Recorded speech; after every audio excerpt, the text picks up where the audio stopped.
오늘 이 시간에는 기독교 기초다지기 네 번째 시간으로 성부 하나님에 대해서 말씀을 전하도록 하겠습니다. 화면을 한번 보여주시면 지금까지 기독교 기초 12가지 중에서 원죄, 구원, 그리고 지난 시간에 믿음, 그리고 오늘 성부 하나님에 대해서 말씀을 나누기를 원합니다. 성부, 성자, 성령, 이 삼위 하나님의 첫 번째이신 성부 하나님에 대해서 이 시간 말씀을 나누겠습니다. 여러분들에게 하나님은 어떤 분이십니까? 하나님이 어떤 분이냐고 한 문장으로 한번 이야기하라고 해본다면 여러분들은 하나님을 어떤 분이라고 말씀할 수 있겠습니까? 내가 하나님을 어떤 분인지 그거를 알려면요, 내가 하나님께 기도할 때를 보면 알 수 있습니다. 내가 하나님께 기도할 때 하나님을 어떻게 부르는지를 보면 알 수 있습니다. 우리는 기도할 때 그냥 기도하지 않고 꼭 먼저 하나님의 이름을 부르면서 기도를 하죠. 대부분 기도할 때 하나님 이렇게 기도하지 않고 어떤 하나님 이렇게 부르면서 기도를 합니다. 그래서 보통 사랑의 하나님, 감사하신 하나님, 전능하신 하나님, 은혜롭고 자비로우신 하나님, 이렇게 하나님의 이름을 부르면서 기도를 시작합니다. 그런데 대부분 가장 많이 하나님을 부를 때, 기도할 때 부르는 거 보면요, 뭡니까? 하나님 아버지, 이렇게 우리가 기도합니다. 저도 기도할 때 하나님 아버지 이렇게 기도합니다. 그렇다면 우리는 왜 하나님을 아버지라고 부를까요? 만약 교회에 처음 나오시는 분들이 왜 하나님을 아버지라고 부르냐고, 어머니는 안 되냐고 이렇게 물어본다면 여러분 어떻게 대답할 수 있겠습니까? 우리가 하나님을 아버지라 부르는 이유는 하나님의 아들이신 예수 그리스도께서 하나님을 아버지라고 부르셨기 때문입니다. 요한복음 10장 36절부터 37절의 말씀 함께 읽도록 하겠습니다. 하물며 아버지께서 거룩하게 하사 세상에 보내신 자가 나는 하나님의 아들이라 하는 것으로 너희가 어찌 신성모독이라 하느냐. 만일 내가 내 아버지의 일을 행하지 아니하거든 나를 믿지 말려니와. 지금 예수님께서 하나님을 어떻게 부르십니까? 아버지, 그리고 또 내 아버지 이렇게 부르고 있습니다. 그리고 예수님께서 하나님을 아버지라 부른 것처럼 우리도 하나님을 아버지라 부르라고 우리들에게 가르쳐 주셨습니다. 그것이 바로 너희는 이렇게 기도하라 라고 가르쳐 주신 주기도문에 이렇게 나오죠. 다 같이 마태복음 6장 9절의 말씀을 읽겠습니다. 그러므로 너희는 이렇게 기도하라. 하늘에 계신 우리 아버지여, 이름이 거룩히 여김을 받으시오며. 그러니까 예수님께서 기도하실 때 하나님을 늘 아버지라고 부르면서 기도를 시작하셨습니다. 그리고 우리도 그렇게 하나님을 아버지라고 부르라고 가르쳤습니다. 그래서 성경에 나오는 예수님의 모든 기도를 살펴보면 십자가상에서 나의 하나님 이렇게 두 번 부른 것 외에는 다 하나님을 아버지라고 부르면서 기도를 합니다. 그렇다면 예수님이 오시기 전까지 하나님을 아버지라 부른 적이 없을까요? 네, 없습니다. 신약성경 학자인 요아킴 예레미야스는 많은 유대 문헌을 검토한 뒤 결과야 예수님 당시까지 하나님을 아버지라 부른 사람이 예수님 외에는 아무도 없었다고 밝히고 있습니다. 그러므로 하나님을 아버지라 부르는 이유는 하나님의 아들이신 예수 그리스도께서 그렇게 부르셨고 또 우리도 하나님을 아버지라고 부르라고 가르쳐 주셨기 때문에 우리는 하나님을 아버지라고 부르는 겁니다. 그래서 삼위일체에서 하나님을 어떻게 부릅니까? 성부, 하나님 이렇게 부르는 것입니다. 또 하나님을 아버지라 불러야 하는 이유가 있습니다. 다 같이 갈라디아서 4장 6절의 말씀 함께 읽겠습니다. 너희가 아들이므로 하나님이 그 아들의 영을 우리 마음 가운데 보내사 아빠 아버지라 부르게 하셨느니라. 하나님께서는 성령님을 우리에게 보내셔서 하나님을 아빠 아버지라고 부르게 하셨습니다. 예수 그리스도를 믿는 순간 우리는 죄의 종에서 벗어나서 하나님의 자녀가 됨으로써 우리는 하나님을 아빠, 아버지라 부를 수 있는 특권을 가지게 되었습니다. 그래서 우리가 하나님을 아버지라고 부르는 겁니다. 그런데 누군가에게는 이 하나님을 아버지라고 부르는 것이 불편할 수가 있습니다. 특별히 자라면서 아버지로부터 상처를 받은 분들, 그런 분들은 하나님을 아버지라 부르는 것이 힘들 수가 있습니다. 그때의 상처가 너무나 깊어서 오히려 하나님을 아버지라 부르는 것이 신앙생활에 방해가 되는 분들도 있습니다. 아버지 하면 온통 부정적인 생각이 많은 사람들에게 하나님을 아버지라 부르는 것은 오히려 하나님을 믿는 데 방해될 수가 있습니다. 어떤 분들은 자신의 아버지 같은 분이 하나님이라면 믿지 않겠다는 분들도 있습니다. 그러나 설사 이 육신의 아버지로부터 부정적인 영향을 많이 받았을지라도 우리를 창조하여 주시고 구원하여 주신 그 하나님 아버지가 얼마나 선하시고 좋은 분이신 줄 우리가 잘 안다면 우리는 하나님을 아버지라 부를 수 있게 됩니다. 하나님 아버지를 잘 모르고 신앙생활하는 것처럼 어리석은 일이 없습니다. 만약 자기가 태어난 가정에서 아버지가 누군지도 모르고 자란다면 어떻겠습니까, 여러분? 아버지가 있긴 하는데 아버지의 이름 석자만 겨우 알고 아무런 관계가 없이 산다면 그것처럼 불행한 것이 어디에 있겠습니까? 하나님 아버지를 온전히 알아야만 하나님의 말씀을 이해할 수 있습니다. 하나님의 이름을, 하나님 아버지를 온전히 경험할 때 우리가 기도할 때 유익을 얻게 됩니다. 그리고 하나님 아버지와 친밀한 관계에 있을 때 우리는 우리 인생에 어려움이 찾아올 때 그것을 극복할 수 있게 됩니다. 오늘 이 시간에 그 성부 하나님에 대해서 살펴보길 원합니다. 그 하나님 아버지께서 어떤 분이시고 얼마나 놀라운 일을 행하시는 분인지 깨닫고 다시 한번 우리 신앙의 기초를 다지는 시간이 되길 주님의 이름으로 축원드립니다. 아멘. 첫째로 하나님은 창조주이십니다. 성경에 처음으로 등장하는 말씀이 무엇입니까? 태초에 하나님께서 천지를 창조하셨다고 말씀하고 있습니다. 이 사실은 정말 중요한 진리의 말씀입니다. 왜 그렇습니까? 이 창조주가 안 계셨더라면 피조물인 우리도 존재할 수가 없기 때문입니다. 마치 아버지가 없으면 내가 없듯이 이 창조주 하나님을 부인하는 것은 곧 우리 자신을 부인하는 것과 마찬가지입니다. 창조주 없이 우연의 일치로 이 세상이 시작된 것이 아닙니다. 그런데 이 세상 사람들은 이 창조주 하나님을 인정하려 하지 않습니다. 진화론, 빅뱅 이론 등을 통해서 어떻게든 하나님의 창조 사역을 부인하려고 합니다. 왜 그렇습니까? 바로 우리 안에 있는 이 원죄 때문에 그렇죠. 그 원죄로 말미암은 죄성 때문입니다. 그럼 우리는 이 창세기 1장 1절에 말씀하고 있는 이 창조주 하나님에 대해서 정확하게 알아야 됩니다. 먼저 이 창조주 하나님의 가장 중요한 특성은 무엇입니까? 바로 영원하신 하나님이라는 겁니다. 하나님은 영원하신 분입니다. 이 영원하시다는 뜻은 과거, 현재, 미래를 통치하시는 시간의 주인, 이것을 바로 영원한 하나님 이렇게 우리가 설명할 수 있겠습니다. 그 하나님께서 우리에게 그 시간을 선물로 주셨고 그 안에서 우리를 살게 하셨습니다. 그래서 과거, 현재, 미래에서 현재를 우리가 영어로 어떻게 말하고 있습니까? present 이렇게 하지 않습니까? 이 말은 현재라는 뜻도 있지만 또 무슨 뜻이 있죠?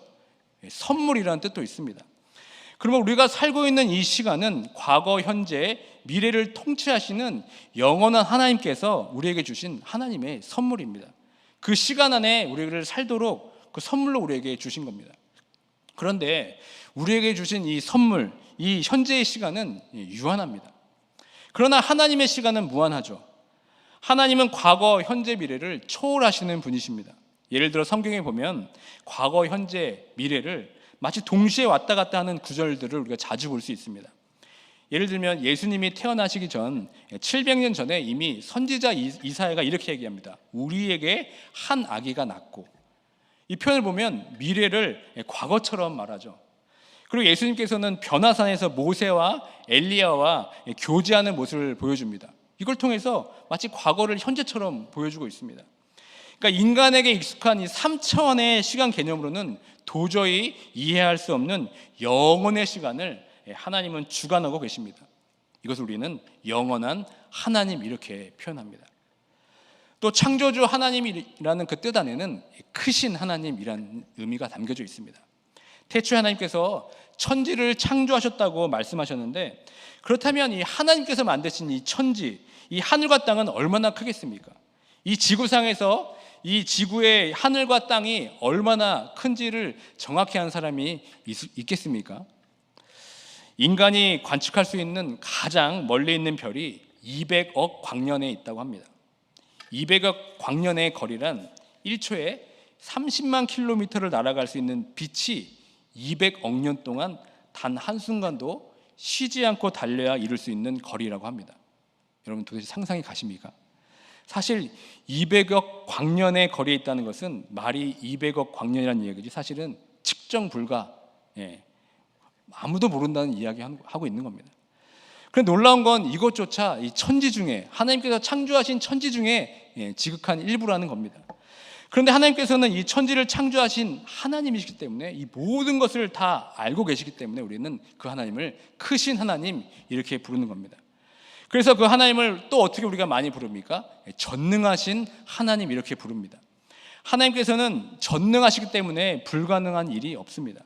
성경에 기록된 수많은 기적들을 우리의 머리로는 이해가 되지 않지만 그 전능하신 하나님에게는 그것이 상식적인 일입니다. 우리가 전능하신 하나님을 온전히 믿게 되면 모든 것이 다 받아들여지게 됩니다. 그래서 자꾸만 우리가 의심을 합니다. 왜 그렇습니까? 하나님을 만만히 보기 때문에 그렇습니다. 내 상식과 내 생각보다 조금 나은 분을 하나님이라고 생각합니다. 그러니까 성경에 나온 모든 기적들에 대해서 자꾸 의심만 쌓여갑니다. 그리고 반발만 생깁니다. 그리고 그 사실에 대해서 믿음이 가지 않습니다. 요즘 아로니와 레아가 롤러블레이드를 배우고 있습니다. 이제 겨우 제가 손을 잡아줘야 움직일 수 있는 정도가 되었습니다. 그래서 재밌는 것은 첫째 노아가 도와주려고 하면 난리가 납니다. 근처도 못 오게 합니다. 꼭 제가 잡아줘야 탑니다. 왜 그렇습니까? 노아를 못 믿기 때문이죠. 노아가 만만해 보기 때문에 분명히 제대로 안 잡아서 넘어질 것을 알기 때문에 그렇습니다. 꼭 제가 잡아줘야 안심하고 탑니다. 노아는 동생들에게 믿음을 주지 못했습니다. 그러니까 아이들에게 노아가 너무 만만해 보일 뿐입니다. 그렇다면 여러분들에게 하나님은 어떤 분이십니까? 우리가 하나님을 만만하게 보면 하나님을 온전히 믿을 수도 없고 온전히 의지할 수도 없습니다. 하나님께서 행하신 놀라운 기적들이 믿어지지가 않는 겁니다.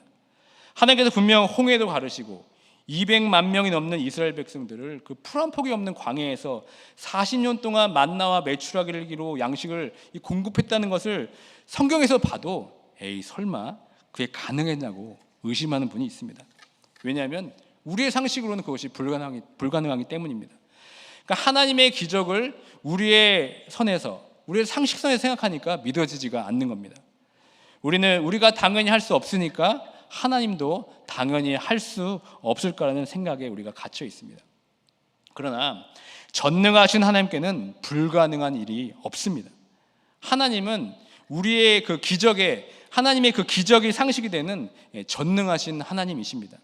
다만 하나님을 내 상식과 내 생각 안에 가둬두고 생각을 하니까 믿어지지가 않을 뿐입니다. 그런데 그 전능하신 하나님이 나의 아버지가 된다는 사실을 믿으면 어떻게 됩니까? 이것처럼 우리에게 힘이 되고 위로가 되는 것이 없습니다. 전능하신 하나님이 내 아버지가 된다는 그 사실 하나만으로도 우리 가슴이 뿌듯할 수 있어야 됩니다. 우리가 왜 하나님께 울며 엎드리며 기도하고 있습니까? 내 자신을 보면 늘 한계에 부딪히고 절망스럽지만 이 세상을 창조하신 하나님, 크신 하나님, 이 전능하신 하나님께서는 나의 모든 문제들을 해결하실 수 있는 하나님 아버지이시기 때문에 우리는 기도하는 겁니다. 그 하나님 아버지를 믿고 바라보면 우리는 어느새 다시 한번 일어나서 힘을 얻게 됩니다. 그 하나님 아버지께서 나의 삶을 모든 것을 아시고 나의 삶을 주관하시고 지켜보고 계시기 때문입니다. 다시 한번 지금도 온 우주 만물을 다스리시고 나의 삶을 주관하시는 전능하신 하나님이 나의 아버지이심을 정말 믿음으로 고백할 수 있는 이 시간이 되길 주님의 이름으로 축원드립니다. 또 하나님은 여러분 어떤 분이실까요? 이 하나님은 역사의 주관자이십니다. 다 함께 사도행전 17장 24절의 말씀을 함께 읽겠습니다. 우주와 그 가운데 있는 만물을 지으신 하나님께서는 천지의 주제시니 손으로 지은 전에 계시지 아니하시고. 여기서 천지의 주제라는 뜻은 무슨 뜻입니까? 이 말은 하나님이 세상을 만드셨을 뿐만 아니라 세상을 태초부터 지금까지 친히 다스리시고 운영하신다는 말씀입니다. 어떤 사람들은 하나님이 세상을 만들어 놓고 아무것도 안 하시고 방치해 두셨기 때문에 이 세상이 이 지경이 됐다고 말하는 분들이 있습니다. 그러나 세상이 타락하고 이 지경이 된 것은 하나님 때문이 아니라 인간의 죄, 그리고 이를 조장한 사탄 때문에 그런 겁니다. 특별히 시편에서 하나님을 설명할 때 가장 많이 등장하는 단어가 있는데 그것이 무엇입니까? 신실하신 하나님, 성실하신 하나님이십니다. 예레미야가 3장 22절부터 23절의 말씀 다 함께 읽겠습니다. 여호와의 인자와 긍휼이 무궁하심으로 우리가 진멸되지 아니함이니이다. 이것들이 아침마다 새로우니 주의 성실하심이 크시도소이다. 혹시 매일 아침에 맞는 그 아침이 지겨우신 분들이 계십니까? 우리 눈에는 매일 똑같은 아침일지 모르겠지만 하나님께서는 이 새로운 아침을 우리에게 주시기 위해서 지금도 부지런히 일하고 계십니다. 하나님이 이 천지 만물을 주관하고 있기 때문에 해가 뜨고 해가 지는 겁니다. 바다와 썰물과 민물, 또 한류와 난류가 교차합니다. 그리고 철새 때가 되면 수만 마일을 이동해서 고향을 돌아갑니다. 그리고 수많은 행성들이 부딪히지 않고 돌아가는 이유가 바로 하나님께서 지금도 여전히 일하고 계시기 때문입니다. 그러므로 우리가 하나님을 아버지라 고백하고 이 하나님의 자녀로 이 땅을 살아갈 때 잊지 말아야 할 것이 있습니다. 그것은 하나님 아버지가 성실한 것처럼 우리도 하나님 아버지의 성실함을 닮아가야 합니다. 하나님은 성실하지 않고 변덕 부리는 사람들을 사용하지 않으십니다. 교회 안이나 교회 밖이나 모두 자신에게 주어진 일들을 성실하게 우리는 감당해야 합니다. 하나님의 자녀라면 참 그 사람 성실하다라는 말을 이 세상에서도 듣고 하나님께도 들어야 합니다. 왜 그렇습니까? 우리의 하나님 아버지께서 성실하신 하나님이시기 때문입니다. 그런데 역사의 주관자이신 하나님에 대해서 우리가 오해하는 부분이 있습니다. 전능하신 하나님이 다 알아서 하실 텐데 우리가 굳이 나서서 하실 것이 무엇이 있는가? 그냥 정해진 운명에 맡겨서 끌려가면 되지 않는가라고 생각하는 사람들이 있습니다. 그러나 그것은 잘못된 생각입니다. 하나님이 주관하신다고 해서 모든 일을 하나님께서 독점하고 있지는 않습니다. 하나님은 많은 일들을 사람을 통해서 행하고 계십니다. 하나님은 인간이 땅에서 책임을 지고 지배권을 행사하도록 그분의 형상대로 우리를 창조하셨습니다. 그러면서 하나님은 우리와 함께 우주를 경영하자고 우리를 초대하신 겁니다. 그러면 우리의 결정을 존중하시고 소중하게 대해 주십니다. 그러니까 하나님은 미래를 다 아십니다. 그러나 완전히 결정해 놓고 계시진 않습니다. 하나님의 자녀들의 기도와 또 그 결정, 그 헌신에 따라서 하나님께서 역사를 바꾸어 가시기도 하십니다. 그런 예들이 성경에 얼마나 많이 기록되어 있습니까? 그러니까 하나님은 우리를 자녀 삼아 주시고 이 세상을 함께 다스리는 동역자로 우리를 불러주셨습니다. 이것을 우리가 안다면 우리는 하나님 나라의 동역자로서 기도하지 않을 수 없습니다. 우리는 이 세상 이 역사의 방관자가 아니라 주체자가 되어야 합니다. 그래서 하나님은 우리와 동역하기 위해서 우리와 늘 함께 계시길 원합니다. 먼 발치에 서서 계시는 것이 아니라 우리와 함께 계시는 임마누엘 하나님이 바로 우리의 하나님이십니다. 다 같이 사도행전 17장 27절의 말씀 함께 읽겠습니다. 이는 사람으로 혹 하나님을 더듬어 찾아 발견하게 하려 하심이로되 그는 우리 각 사람에게서 멀리 계시지 아니하도다. 아멘. 하나님은 특정한 사람에게만 가까이 계시지 않습니다. 모세나 바울 같은 몇몇 사람에게만 가까이 계신 것이 아니라 우리 각 사람 한 사람에게 가까이 하기를 원하십니다. 그러니까 우리가 결심하고 하나님 앞에 나아가기만 한다면 하나님은 즉시 우리의 손을 잡아주시고 우리를 만나주십니다. 야고보서 4장 8절의 말씀 함께 읽겠습니다. 하나님을 가까이 하라. 그리하면 너희를 가까이 하시리라. 죄인들아 손을 깨끗이 하라. 두 마음을 품은 자들아 마음을 성결하게 하라. 그러니까 하나님은 누구보다 우리와 가까이 있기를 원하십니다. 그리고 사랑의 교제를 나누고 싶어 하십니다. 우리와 동행하기를 원하십니다. 하나님은 하나님의 얼굴을 우리에게 늘 비춰주시길 원하십니다. 그런데 문제가 무엇입니까? 우리가 그것을 피하는 것이 문제입니다. 괜히 투정 부리고 괜히 삐딱선 타고 괜히 반항하고 하나님의 속을 무지 태우는 것이 바로 우리들입니다. 요즘 제 주위에 그런 분이 한 분 계십니다. 또 얘기하자면 바로 첫째 노아가 그렇습니다. 이제 6학년이 되더니 엄청 외모에 신경 쓰고 슬슬 반항하기 시작했습니다. 어쩔 때는 말대꾸도 하고 아주 가관입니다.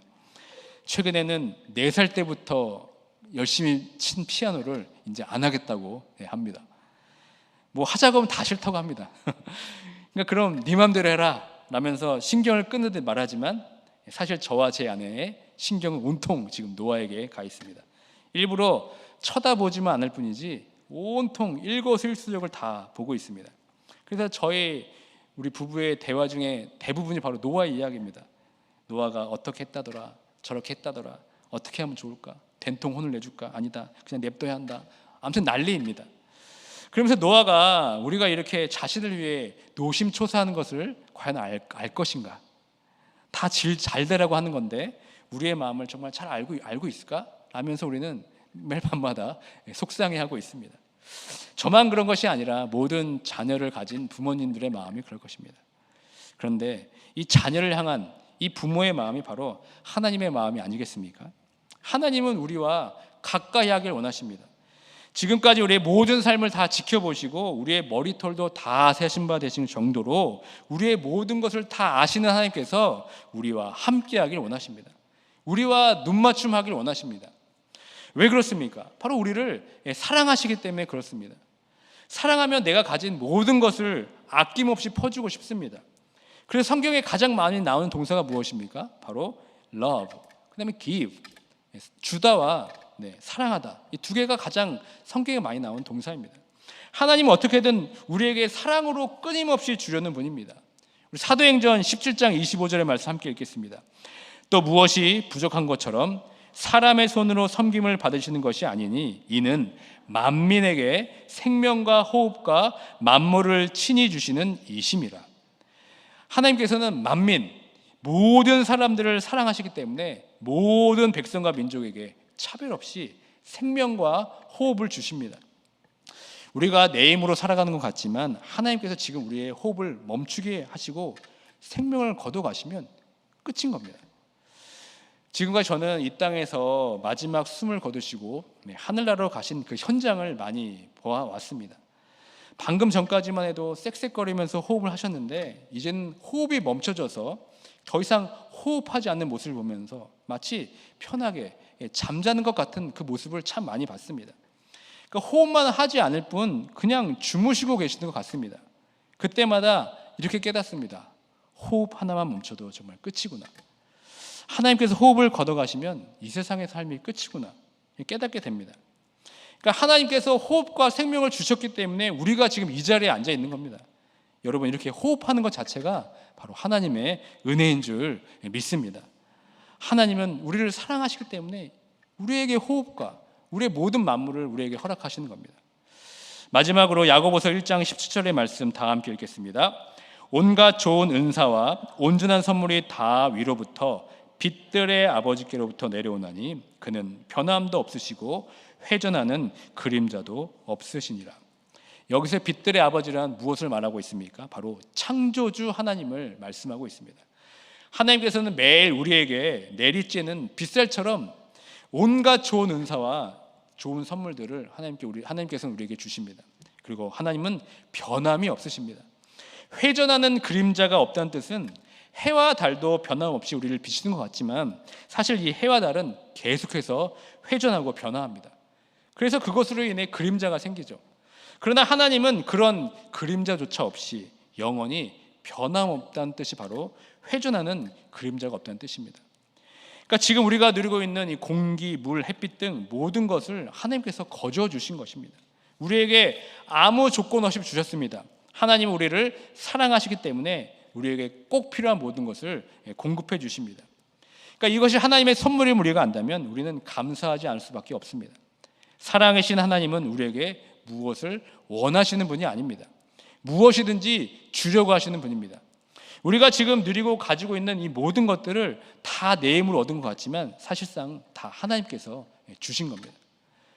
그리고 무엇보다 하나님께서 우리를 사랑하시기 때문에 주신 최고의 선물이 무엇입니까? 바로 하나님의 그 사랑하는 독생자 예수 그리스도를 우리에게 내어 주신 겁니다. 이것은 하나님 자신이 가지고 있는 전부를 주신 겁니다. 우리는 아무리 사랑한다고 해도 내가 가진 전부를 주지 못합니다. 아무리 사랑한다고 해도 100% 희생을 하지 못합니다. 최선을 다한다고 해도 늘 본전 생각이 나는 것이 바로 우리의 사랑입니다. 내가 이만큼 했으면 이만큼 받아야라는 그 마음이 있습니다. 왜 사랑을 하고도 섭섭합니까? 왜 베풀고 나서도 서운합니까? 우리가 베푸는 사랑은 조건적이기 때문입니다. give and take. 줬으면 그만큼 받아야 직성이 풀립니다. 그런데 하나님은 그렇지 않습니다. 무조건적으로 우리를 사랑하셨습니다. 아낌없이 독생자 예수 그리스도를 우리에게 내어주셨습니다. 그런 엄청난 구원의 은혜를 거저 받았지만 우리는 거저 줄 줄을 모릅니다. 제한을 둡니다. 이 정도만 하면 되겠지 라고 경계를 정하죠. 그러나 하나님은 그런 분이 아니십니다. 우리를 사랑하기 위해 아낌없이 남김없이 정말 후회 없이 자신의 하나뿐인 독생자 아들 예수 그리스도를 우리에게 내어주셨습니다. 그래서 우리들을 하나님의 자녀로 살아가도록 우리를 구원해 주셨습니다. 그리고 우리도 그렇게 살기를 원하고 계십니다. 그 하나님 아버지가 바로 나의 아버지라는 것이 얼마나 큰 은혜입니까? 말씀을 맺겠습니다. 오늘 이 시간에 하나님이 어떤 분이신지에 대해서 우리가 말씀을 나눴습니다. 하나님이 어떤 분이신지를 올바르게 아는 것이 가장 중요한 신앙의 기초입니다. 이 기초가 무너지면 안 됩니다. 하나님이 어떤 분이신지 우리의 입술로 정확하게 고백할 수가 있어야 됩니다. 그 하나님이 내 인생에 어떤 분이신지 우리는 고백할 수 있어야 됩니다. 그리고 그 하나님이 어떤 분이신지 우리는 세상에 전할 수가 있어야 합니다. 무엇보다 우리를 사랑하셔서 아낌없이 독생자 아들을 우리에게 보내주시고 구원해 주신 그 아버지 하나님이 나의 아버지가 되어주신다는 것에 감사와 감격이 내 안에 흘러넘치길 주님의 이름으로 축원드립니다. 그래서 하나님이 나의 아버지가 되어주셨다는 것이 내 삶의 가장 큰 기쁨이고 감사가 되어서 하나님과 늘 교제하고 하나님께 늘 예배하는 귀한 하나님의 자녀의 삶을 살아갈 수 있는 모두가 되길 주님의 이름으로 축원드립니다. 아멘.